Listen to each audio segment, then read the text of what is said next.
Real आपकी लड़ाई आपके बच्चों की पढ़ाई की है, स्वास्थ्य की है, रोजगार की है। जो समाज हुक्मरान बनता है ना, उसको बगैर मांगे सब कुछ मिलता है। 10% आरक्षण, 10% आरक्षण किसी ने मांगा था? ये बताओ मुझे। मांगा था? कोई कमेटी बैठी, कोई कमीशन बैठा? नहीं बैठा। तब भी 10% मिल गया कि उसका समाज हुक्मरान है। नेताओं को नहीं, समाज को हुक्मरान बनाना है, ये हमारा सपना है। इसलिए कहता हूं कि एक बहुजन समाज के लोगों जागो, और जितना ये नेता लोग पार्टी खोल खोल के दुकान खोला है, संगठन बनाया हुआ है, सबका ऐसा क्लास लो, बोलो एक मंच पे खड़ा हो जाओ, नहीं तो किसी को वोट नहीं देंगे, जाओ। मोदी के नेतृत्व में सारे ब्राह्मण, ठाकुर, बनिया, कायस, भूमियार सब काम करने के लिए तैयार हैं, लेकिन यहाँ पर एक हमारा आदमी किसी के अंडर में काम करने के लिए तैयार नहीं है। जितने पार्टी के नेता आएंगे सब बोलेंगे हमें हुक्मरान बनना है, हमें हुक्मरान बनना है। कैसे बनना ये नहीं बताएंगे। बोलो सब एक हो जाओ, सब एक हो जाओ, लेकिन सबसे आगे मैं रहूंगा। कोई दुनिया का फॉर्मूला बताओ कि जिससे जात जात की पार्टी बना के आप हुक्मरान बन सकते हो। एक अगर एमपी जिता लोगे तब मुझे कहना। कांशीराम जी ने पहले बहुजन समाज बनाया। क्या बनाया? बहुजन समाज। उसके बाद बहुजन राजनीति की। डॉक्टर होते हैं जो शरीर का इलाज करते हैं, और मैं इतिहास में डॉक्टर हूं, तो मैं समाज और दिमाग का इलाज करता हूं। दिमाग और समाज अगर गड़बड़ हो जाए तो इसका इलाज करता हूं, और अपने आप को मैं बाबा साहब का बिगड़ा चेला भी कहता हूं।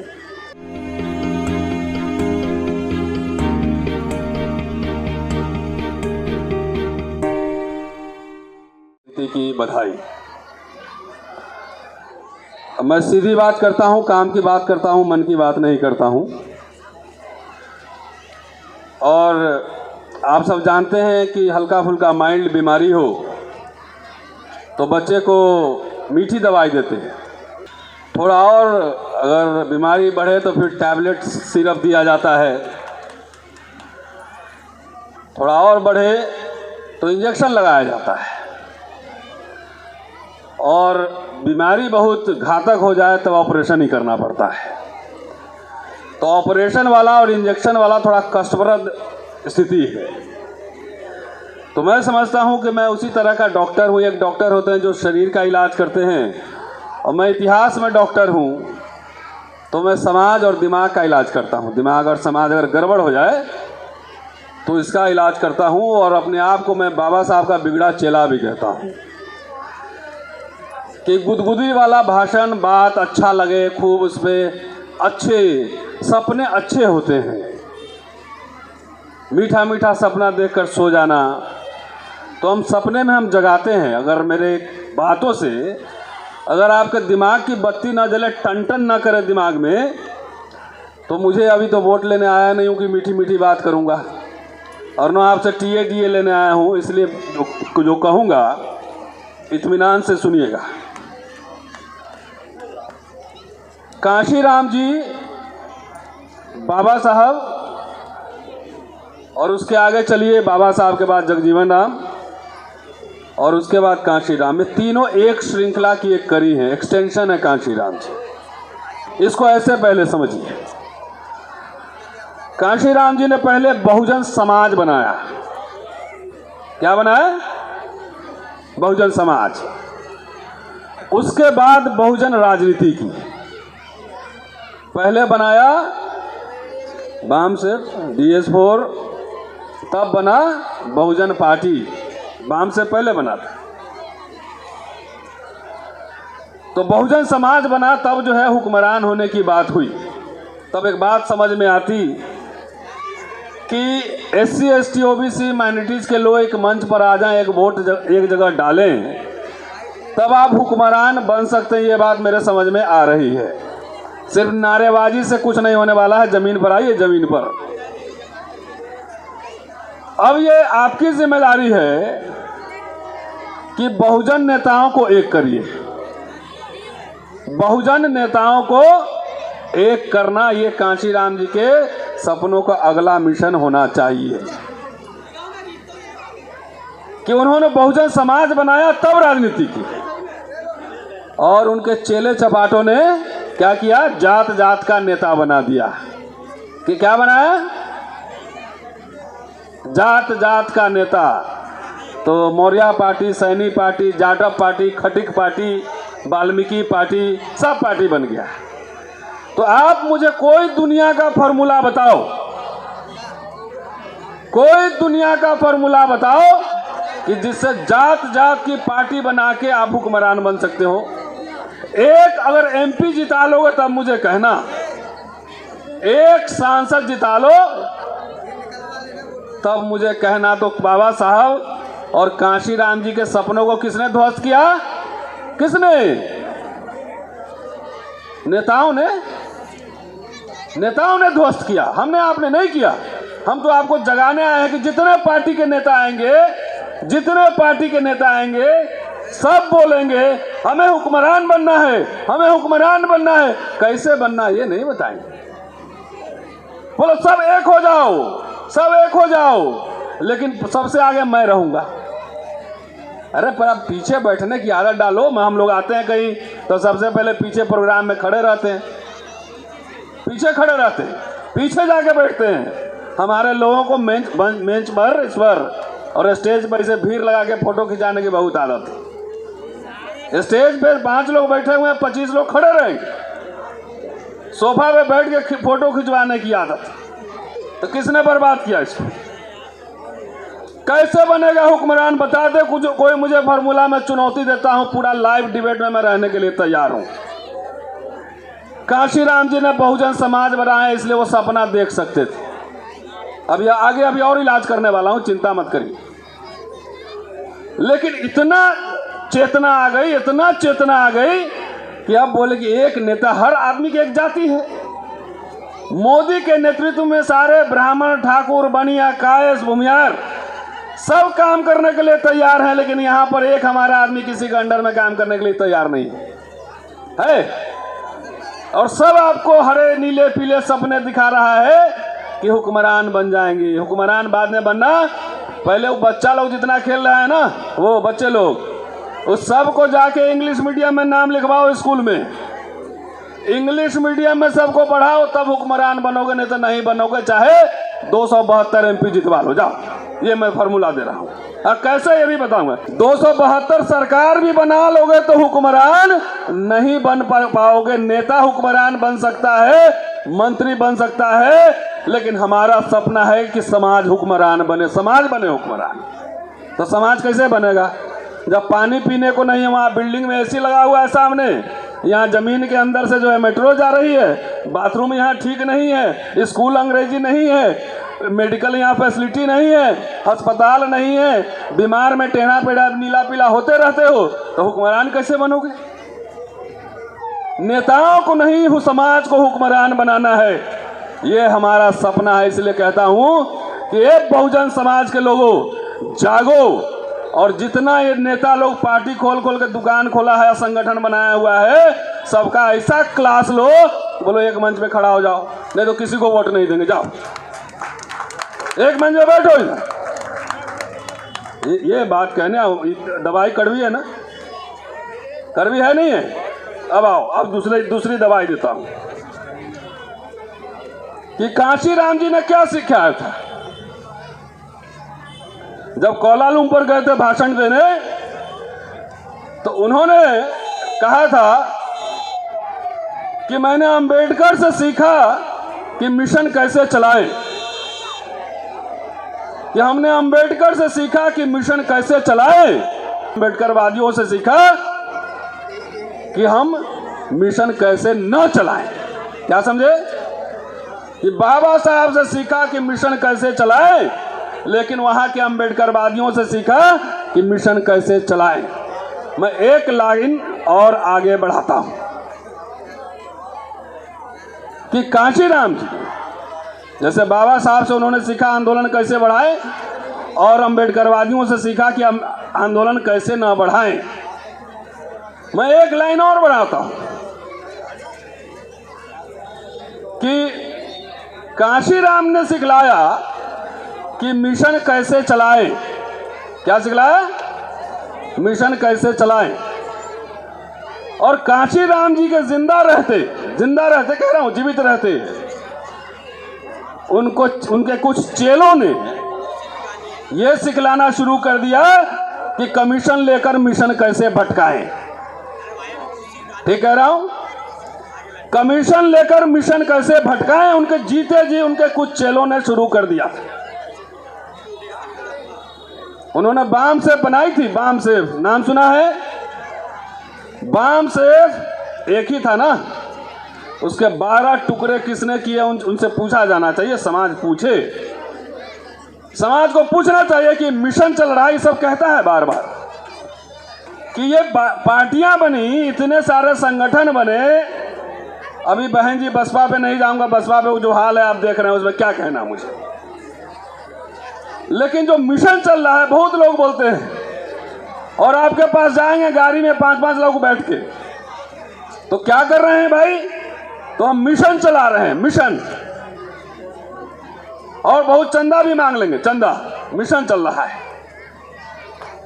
तो मैं तो इतिहास का छात्र हूं, हम तो समीक्षा करते हैं, आलोचना नहीं करते हैं, समीक्षा करते हैं। तो मिशन चल रहा है, तो ये बताओ कि 40 साल में कि कौन सा मिशन चलाए हो कि पिछले 30 साल में, पहले 30-40 साल में जो आरक्षण मिला, जो सार्वजनिक संस्थाएं बनी, स्कूल बने, कॉलेज बने, बैंक बने, सब कुछ बने, सब कुछ को तबाह किया जा रहा है। रिजर्वेशन खत्म हो रहा है, दलितों पर हमले बढ़ रहे हैं, और जो 80 में सिर्फ 2 सीट था, आज हुकूमत में है। 8 साल से जो है हुकूमत में। ये कौन सा मिशन चलाए हो? ना आरक्षण बचा पाए, ना अपनी नौकरी बचा पाए, ना समाज की रक्षा कर पाए। ये कौन सा मिशन चल रहा है? उनसे सवाल पूछिए। सवाल नहीं पूछिएगा तो नेता लोग आएगा, बोलेगा हुक्मरान बनना है, हुक्मरान बनना है। आप भी अच्छा गुदगुदी लगेगा इसे। कैसे बनोगे बताओ? फॉर्मूला क्या है? सीट 4 जीत नहीं पाते हो, वोट आता है 50, वोट आते हैं 100, और कह रहे हैं हुक्मरान बनना है। अभी बहुत सारा खटिया छाप, लोटा छाप पार्टी सब आएगा। जिस समय कांशीराम जी आंदोलन कर रहे थे, उस समय कौन पार्टी सत्ता में थी? कांग्रेस थी सत्ता में। तो लड़ाई किससे था? कांग्रेस से था, कांग्रेस से था। तो ये बात मेरे समझ में आती है कि राजनीतिक सत्ता हासिल करने के लिए जो सत्ता में होगा उसी से लड़ाई होगी, ये बात समझ में आती है। लेकिन उसी समय जब तक काल और संदर्भ में बात को नहीं समझिएगा, तब तक आपको ऐसे ऐसे भाषणबाज लोग आएंगे और गुमराह करके नाले में जाके पटक देंगे। उस समय बीजेपी आरएसएस मजबूत नहीं थी, कांग्रेस ही था, तो कांग्रेस से लड़ाई हुई। लेकिन उसी कांग्रेस के टाइम में आरक्षण भी लागू हुआ, उसी कांग्रेस के टाइम में कॉलेज बने, यूनिवर्सिटी बने, बैंक का राष्ट्रीयकरण हुआ, पीएसयू बने, ये भी तो बना।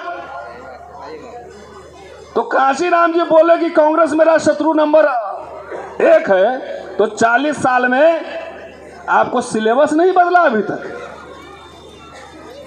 जो संस्थाएं बनी, जो आरक्षण मिला, आपके बच्चों को स्कूल मिला, कॉलेज मिला, तो वो शत्रु नंबर 1 आज भी अगर आपके लिए है, तो मुझे आपकी समझ पर तरस आता है।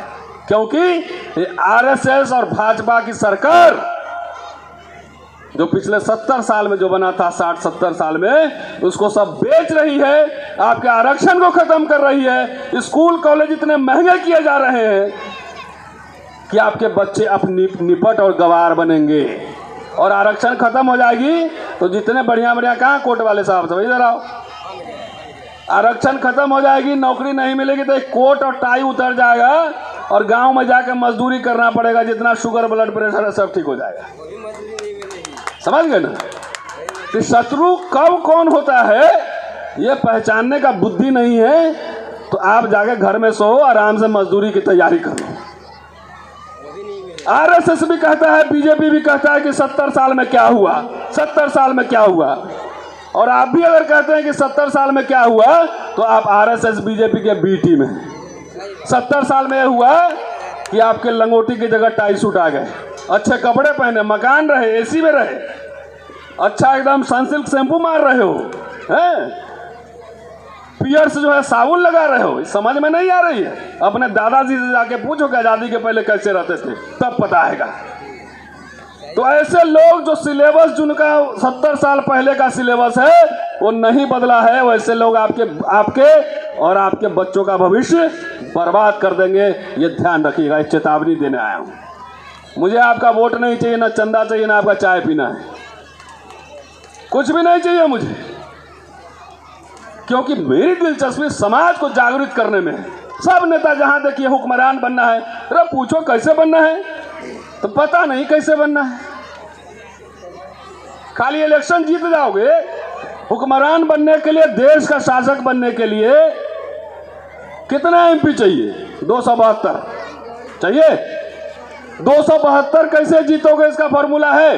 तो SC ST OBC माइनॉरिटी रटने से कुछ होता है क्या? रियल इसमें RSS ने OBC को प्रधानमंत्री बनाया हुआ है, और यहाँ एक साथ खा नहीं सकते, एक साथ बैठ नहीं सकते हो और चले हुक्मरान बनने। ये इसलिए बार बार मैं जहाँ जाता हूँ, मैं शिक्षक हूँ, कहता हूँ बच्चा को पेट काटो, भूखे रहो, अंग्रेजी स्कूल में पढ़ाओ, नहीं तो 272 सीट भी आ जाएगा तब भी कुछ न कर पाओगे। कैसे नहीं कर पाओगे ये बताता हूँ। देश को खाली संसद चलाता है क्या? जुडिशियरी है, सेना है, फोर्स है, पुलिस है, CAG भी नाम सुना होगा, सब कुछ है ना, सब है नहीं है? अगर सरकार बना भी लिए, खाली SC ST OBC मिलकर पूरा देश में मान लो हुक्मरान बना लिए, और सेना तुम्हारा बात नहीं माने तो क्या करोगे बताओ? सेना में तुम्हारा कर्नल है क्या? तुम्हारा ब्रिगेडियर है क्या? सुप्रीम कोर्ट तुम्हारे टर्न डाउन कर दे तो तुमने जज बनाए क्या? वकील बनाए क्या? अकाउंटेंट जनरल बनाए क्या? पत्रकार है आपके पास जो लिखे, वकील है जो मुकदमा लड़े, और शास्त्री है जो बजट बनाए। बजट कैसे बनाओगे ये बताओ? क्योंकि अभी त्रिपाठी जी चले गए, नहीं तो मैं उनको कहता, और उनके फायदे में ये बात होती कि आखिर पढ़े लिखे तो पंडित जी हैं, वही बैठेंगे, वही बैठेंगे। तो आप अपने बच्चों को पढ़ाओगे नहीं, खाली दिन भर नशा में झूमाओगे, तो सांसद तो 545 ही बनेगा ना। पूरे देश का विधायक बनेगा तो 6000 विधायक बनेगा, तो बाकी लोग क्या करेंगे ये बताओ? तुम्हारे घर में कोई इंडस्ट्रियलिस्ट है क्या? कोई उद्योगपति है क्या? कोई 500 करोड़ का बिजनेसमैन है क्या? तो कैसे बनोगे बताओ? कैसे बनोगे? तो आएगा नेता सब, खास तौर से ये शेड्यूल कास्ट, शेड्यूल बैकवर्ड के नेता सब, बहुत सारे संगठनबाज, चंदाबाज, धंधाबाज सब, जो कि कांशीराम के मिशन को पूरा भटका रहे हैं, पूरा ऊर्जा लगा देगा कि ब्राह्मण को यूरोशिया भेज देंगे। अरे कैसे भेजोगे भाई? तुम बाबा साहब के सिद्धांत के खिलाफ काम कर रहे हो, क्योंकि एक बार संविधान बन गया, जब यहाँ की नागरिकता डिसाइड हो गई, सिटीजनशिप डिसाइड हो गई, तो कोई इस देश के बाहर नहीं जाने वाला है। इसलिए ख्याली पुलाव से बाहर निकलो, सपने मत देखो दिन में। बाबा साहब की जिंदगी की पूरी लड़ाई थी समानता की, स्वाभिमान की, बराबरी की, शिक्षा की, रोजगार की। और हमारा आजकल ये सब जितना नारे लगाने वाले सब हैं, वो सब एनर्जी लगा रहा है कि मूल निवासी, और उसको देखो सब मूल निवासी इस देश में जो यहाँ का नागरिक है, कोई 300 साल पहले आया, कोई 500 साल पहले आया, कोई 1000 साल पहले आया। तो यहाँ के जो शेड्यूल कास्ट इंग्लैंड में बैठे हैं, अमेरिका में बैठे हुए हैं, कनाडा में बैठे हुए हैं, अगर उनको बोले कि तुम यहां से बाहर जाओ तो जाएगा वो? तो ये ग्लोबल वर्ल्ड में जो जहां बस गया बस गया। रियल आपकी लड़ाई आपके बच्चों की पढ़ाई की है, स्वास्थ्य की है, रोजगार की है। जो समाज हुक्मरान बनता है ना, उसको बगैर मांगे सब कुछ मिलता है। 10% आरक्षण, 10% आरक्षण किसी ने मांगा था ये बताओ मुझे? मांगा था? कोई कमेटी बैठी, कोई कमीशन बैठा? नहीं बैठा। तब भी 10% मिल गया कि उसका समाज हुक्मरान है, वो एजेंडा सेटिंग करता है, एजेंडा सेटिंग करता है। और हमारे समाज को पढ़ाने लिखाने, एक स्कूल नहीं खोला है, चंदा करोड़ों करोड़ लेता है। बताओ, एक डीपीएस खोला है समाज। एक चंदाबाज धंधाबाज से पूछा एक इंटरव्यू में कि आप लोग तो चंदा बहुत लेते हैं, स्कूल कॉलेज खोलते नहीं है। तो बोलते हैं वो सरकार का काम है, हमारा काम नहीं है। तो आरएसएस तो अपना स्कूल चलाती है, उसके नेता उसके स्कूल में तैयार होते हैं। तो सरकार का काम है, जिस दिन सरकार बंद कर दे एजुकेशन पे फंड, जो कि बंद कर रही है, एजुकेशन पे खर्चा बंद कर रही है सरकार, तो जिस दिन सरकार बंद कर देगी तो उस दिन आपके बच्चे कहां जाएंगे पढ़ने? कहां जाएंगे पढ़ने? उस दिन आपके बच्चे जो है जाएंगे पढ़ने कहीं नहीं।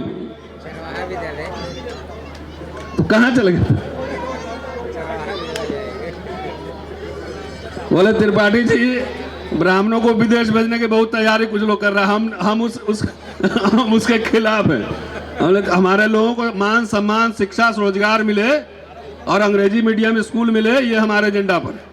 तो वैसे लोग जो कि ये नारे देके बर्बाद कर रहे हैं समाज को, उसको इस मंच पर और कांशीराम जी की जयंती पर चेताने भी आया हूं।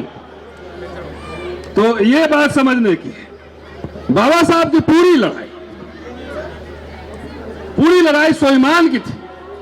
आज भी बाबा साहब ने गांधी जी को कहा था कि mister Gandhi, I have no homeland, कि हमारा कोई मातृभूमि नहीं है। आज मैं कह रहा हूं 90 साल बाद कि वी हैव हाफ होमलैंड, हमारी आधी मातृभूमि है।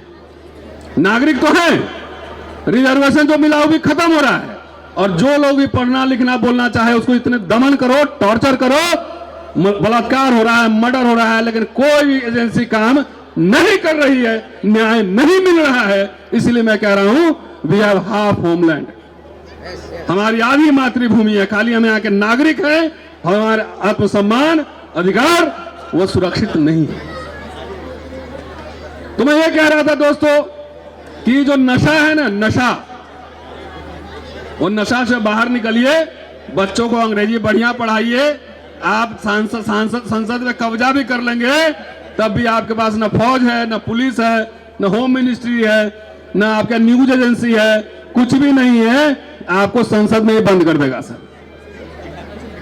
राजवाड़ा जी ठीक कह रहा हूं हैं? अब नेता सबको समझाइएगा अभी कि जो हम बात कर रहे हैं कि समाज को बना हुक्मरान, 10% आरक्षण किसी सवर ने नहीं मांगा था, खुद चल के आया घर पे, और आप मांगते रह गए, लेकिन जो भी था वो भी खत्म हो गया। तो ये मिशन जो चल रहा है, इस मिशन को समझिए। लोग कहते हैं हमें कि आप बोलते हैं लिखते हैं लेकिन संगठन नहीं बनाते। हमने क्या जरूरत है मुझे बनाने की, इतने सारे संगठन हो ही। तुम लोग पहले एक हो जाओ, पहले हम समाज से अपील कर रहे हैं। नहीं एक होगा तो एक आज नहीं 10 साल बाद बनाना होगा, बना लेंगे। पहले समाज को तो तैयार कर ले, पहले 10 अंग्रेजी बोलने वाले लोग तो हमारे पास हो है। तो आज अखिलेश जी को हम बोल के जा रहे हैं, हमारे घर के बगल में ही रहते हैं, कि अंग्रेजी स्कूल खुलवाइए, अरविंद जी को बोलिए।